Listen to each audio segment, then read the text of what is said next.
Hello students, हम पढ़ रहे हैं chapter 11 surface areas and volumes और ये है उसका लेक्चर नंबर 11। अगर आपने अभी तक कोई भी प्रीवियस लेक्चर नहीं देखा है तो कोई बात नहीं, पूरा लेक्चर आपको समझ में आएगा। और प्रीवियस लेक्चर देखने के लिए आपको आई बटन में लिंक मिल जाएगी और वीडियो के एंड में पूरी प्लेलिस्ट। तो चलिए स्टार्ट करते हैं।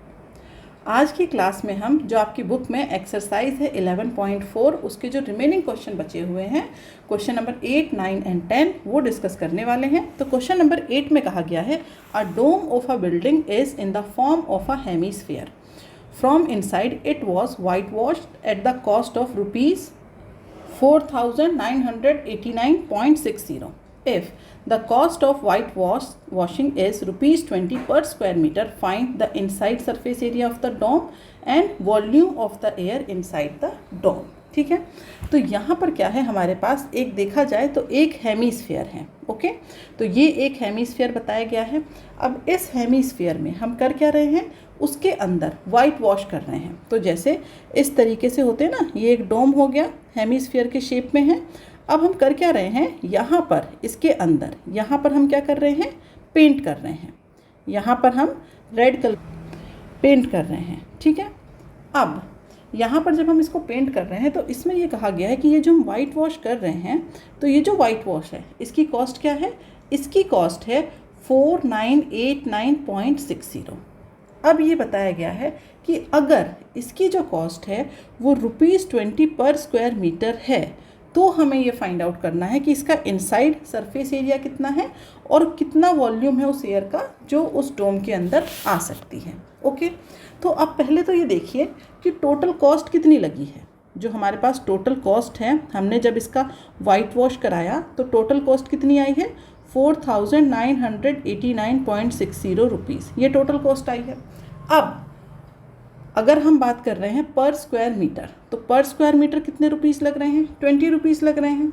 तो इसका मतलब हम यहाँ से क्या कर सकते हैं, उसका जो सरफेस एरिया है वो हम यहाँ पर फाइंड आउट कर सकते हैं। तो हमें पता है जो कॉस्ट है 1 मीटर स्क्वायर वो कितनी है, वो है 20 रुपीज़।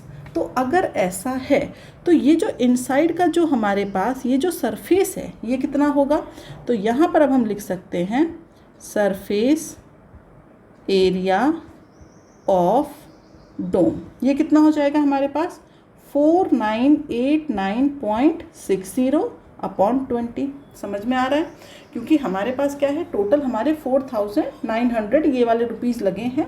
अब अगर हम 1 मीटर स्क्वायर की बात करें तो 1 मीटर स्क्वायर की जो कॉस्टिंग है वो 20 रुपीज़ है। अब हमारे इतने रुपए लगे हैं तो हमने कितना मीटर स्क्वायर एरिया को हमने क्या किया है, वहाँ पर वाइट वॉश किया है। तो वो हम कैसे निकालेंगे, वो हम इनको डिवाइड करके निकालेंगे। तो दैट मीन्स ये हो जाएगा हमारे पास 249.48 मीटर स्क्वायर। क्लियर है, ये हमारे पास हो जाएगा surface area of dome, inside की बात कर रहे हैं।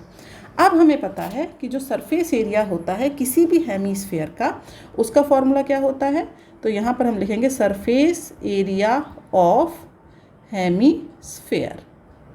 ये क्या होता है हमारे पास, ये होता है 2πr²।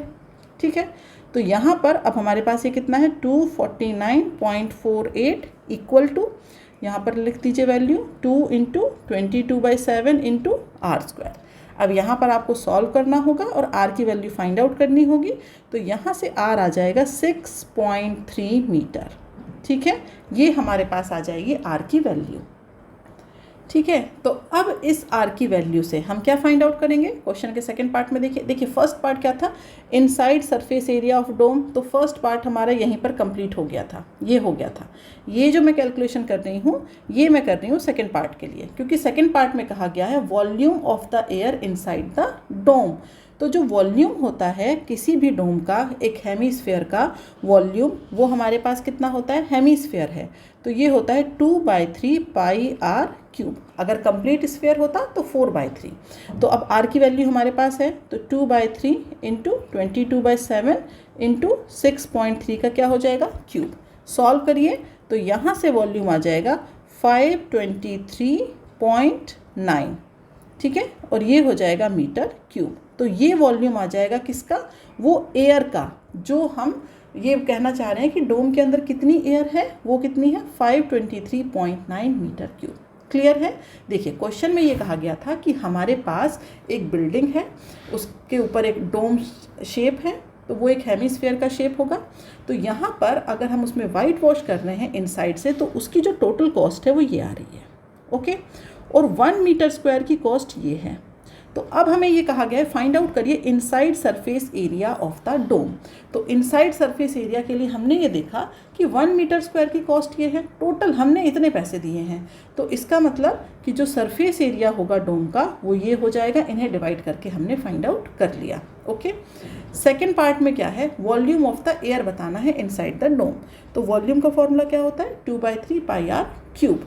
तो हमें आर की रिक्वायरमेंट है, उसके लिए हमने क्या किया, हमने यूज़ किया यहाँ पर सरफेस एरिया ऑफ हेमिस्फीयर वाले फॉर्मूले का, उसमें वैल्यू पुट की और आर की वैल्यू फाइंड आउट करके हमने वॉल्यूम वहाँ पर फाइंड आउट कर लिया। ओके, अब हम आ जाते हैं नेक्स्ट क्वेश्चन, क्वेश्चन नंबर 9 पर।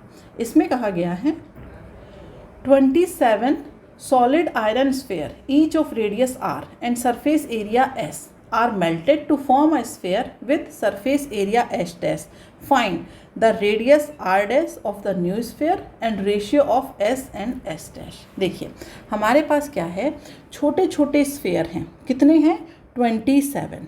ओके, तो 27 इस तरीके से छोटे छोटे हमारे पास क्या हैं स्फेयर हैं। तो ये हमारे पास टोटल कितने हैं 27। ओके, अब ये जो 27 स्फेयर हैं इनकी जो रेडियस है वो क्या है r है, और इनका जो सरफेस एरिया है वो क्या है s है। अब क्या किया, इनको मेल्ट कर दिया और मेल्ट करने के बाद एक स्फेयर बनाया, और वो जो स्फेयर बनाया हमने इस तरीके से एक बड़ा स्फेयर, इस बड़े स्फेयर की रेडियस क्या है, ये एक ही है। ओके, और इस बड़े स्फेयर की रेडियस क्या है r डैश, और सरफेस एरिया कितना है s डैश। तो हमें ये बताना है कि ये जो नया हमारे पास स्फेयर बना उसकी रेडियस r डैश की वैल्यू क्या होगी, और रेशियो बताना है s और s डैश का। क्लियर है। तो अब हम क्या करेंगे, हम ये देखेंगे यहाँ पर हमें देखिए गिवन सरफेस एरिया है, बट बात क्या हो रही है कि उन्हें मेल्ट किया। जैसे आपके पास छोटी छोटी आयरन बॉल हैं, 27 बॉल हैं, तो जब उन्हें मेल्ट कर दिया, ठीक है, उन सभी बॉल का एक वॉल्यूम होगा। ओके, तो माना कि जो सारी बॉल्स हैं उनका कुछ वॉल्यूम है 1 मीटर क्यूब मान लीजिए, ठीक है। तो उन सबको क्या किया हमने, मेल्ट कर दिया। मेल्ट करने के बाद वो 1 मीटर क्यूब की जो हमारे पास वॉल्यूम की बॉल है उनको मेल्ट कर दिया। मेल्ट करने के बाद एक हमने क्या किया, उससे बड़ा स्फेयर बनाया। तो अब हमें उनकी रेडियस को कंपेयर करना है।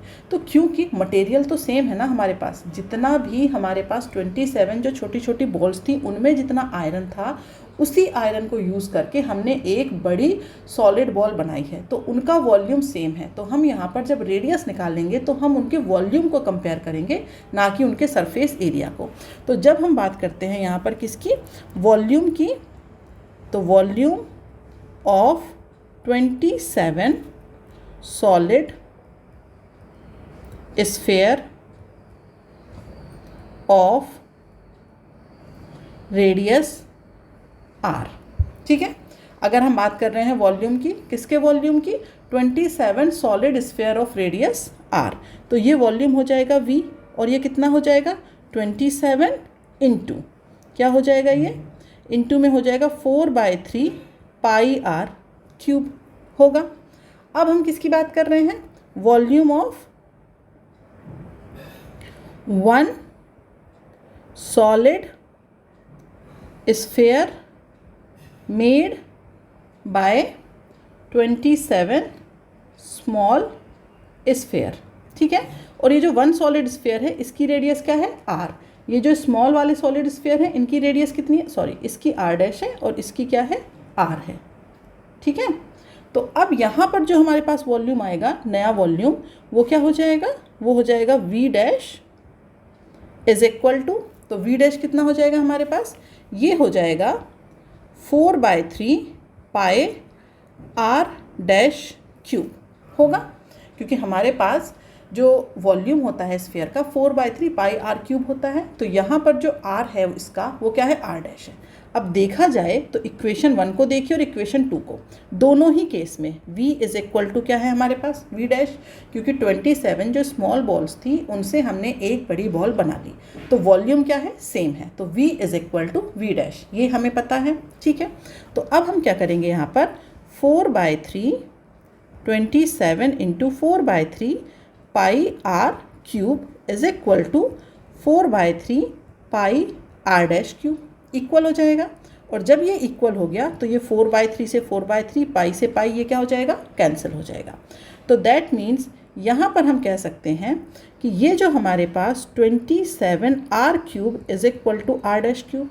ठीक है, अब हम दोनों तरफ से क्या करेंगे, क्यूब को हटाएंगे। कैसे, इसे आप लिखिए 3 इंटू r का cube is equal to r dash का क्यूब। तो आप इसे क्या लिख सकते हैं, r dash is equal to 3r। तो क्वेश्चन में क्या कहा गया था, find r dash of the new sphere. तो जो नया स्फीयर बना उसकी जो रेडियस है वो कितनी है, जो छोटे छोटे जो हमारे पास स्फीयर थे उनकी रेडियस की क्या है, 3 टाइम्स है। फर्स्ट पार्ट सॉल्व हुआ, कैसे किया हमने, वॉल्यूम को कंपेयर किया, क्योंकि जो 27 जो हमारे पास छोटे छोटे सॉलिड स्फीयर हैं उससे हमने एक स्फीयर बनाया, तो जितना भी मटेरियल उनमें यूज़ किया है 27 में वही मटेरियल हमने क्या किया है, उस वन स्फीयर को बनाने में यूज़ किया है। तो इनका वॉल्यूम क्या होगा, सेम होगा। तो वॉल्यूम मैंने आपको बताया है कैसे हमने लिखा है, फिर इन्हें इक्वल किया तो r dash is equal to r। ये फर्स्ट पार्ट सॉल्व हो गया। सेकेंड पार्ट में कहा गया है ratio of s and s dash. अब उनके जो सरफेस एरिया हैं उन्हें क्या करना है, हमें कंपेयर करना है। तो वो कैसे कंपेयर होंगे वो देख लीजिए। तो सेकेंड पार्ट में कहा गया है हमें फाइंड आउट करना है s अपॉन s डैश, ये हमें फाइंड आउट करना है। अब देखिए जो s है वो किसका है, जो छोटे वाले जो हमारे पास स्फीयर हैं उनके सरफेस एरिया की बात हो रही है। अब उसका जो सरफेस है, क्वेश्चन में ये कहा गया है, यहाँ जाइए, क्वेश्चन में कहा गया है 27 solid iron sphere each of radius r, हर एक स्फीयर की रेडियस r है और सरफेस एरिया s है। 27 स्फीयर के सरफेस एरिया को ऐड मत करने लग जाइएगा। यहाँ पर क्या हो रहा है, हमारे पास हर एक सॉलिड जो स्फीयर है छोटा वाला उसका सरफेस एरिया s है, और जो बड़ा वाला स्फीयर है उसका सरफेस एरिया क्या है, s डैश है। तो यहाँ पर ये जो s है, सरफेस एरिया कैसे निकालते हैं हम, तो सरफेस एरिया का फॉर्मूला होता है, अगर हम इसकी बात करें तो ये होता है 4πr स्क्वायर। ठीक है, ये हमारे पास सरफेस एरिया का फॉर्मूला होता है। अब छोटे वाले की बात करें तो इसका सरफेस एरिया क्या हो जाएगा, 4πr स्क्वायर। बड़े वाले की बात करें तो इसका क्या हो जाएगा, 4πr डैश स्क्वायर। अब यहाँ पर r और r डैश की वैल्यू को हम एडजस्ट करेंगे। तो इसके लिए मैंने क्या किया, सबसे पहले तो ये 4π से 4π कैंसिल करिए, ये हो गया r square upon r dash square. अब इसे आप कैसे लिख सकते हैं, r स्क्वायर को तो r स्क्वायर रहने दीजिए, r डैश को हम क्या लिख सकते हैं, इसे हम लिख सकते हैं 3r का होल स्क्वायर।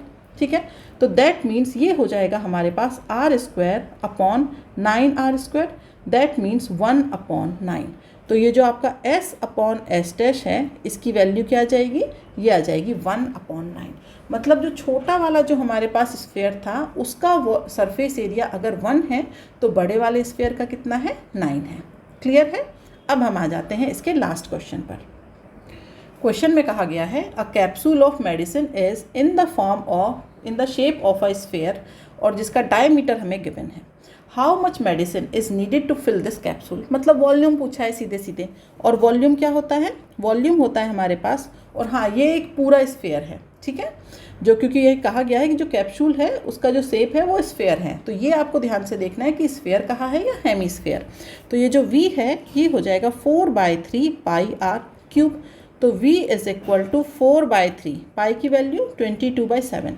अब हमें r की रिक्वायरमेंट है, r गिवन नहीं है लेकिन d गिवन है। तो अब हम क्या करेंगे, इस डायमीटर से रेडियस निकाल लीजिए। तो 3.5 अपॉन क्या हो जाएगा 2, दैट मीन्स 1.75 mm।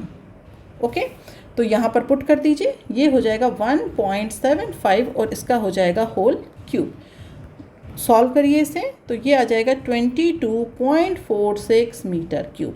तो इतनी मेडिसिन की रिक्वायरमेंट है उस स्फीयर शेप वाले कैप्सूल को फिल करने के लिए। ओके, तो इसी क्वेश्चन के साथ ये जो हमारी एक्सरसाइज होती है 11.4 ये कंप्लीट होती है और ये जो चैप्टर है 11 ये भी कंप्लीट होता है। अब सिर्फ एक चैप्टर बचा है आप लोग का 12, वो हम स्टार्ट करेंगे नेक्स्ट क्लास में। आज के लिए इतना ही। अगर आपको आज के लेक्चर में या प्रीवियस किसी भी लेक्चर में कोई डाउट है तो आप मुझे कमेंट बॉक्स में लिख करके बता सकते हैं। अगली क्लास में आपके डाउट को सॉल्व किया जाएगा। वीडियो पसंद आया हो तो इसे लाइक करिएगा और अपने दोस्तों के साथ शेयर करिएगा। मिलते हैं अगली क्लास में। आज के लिए बाय बाय स्टूडेंट्स।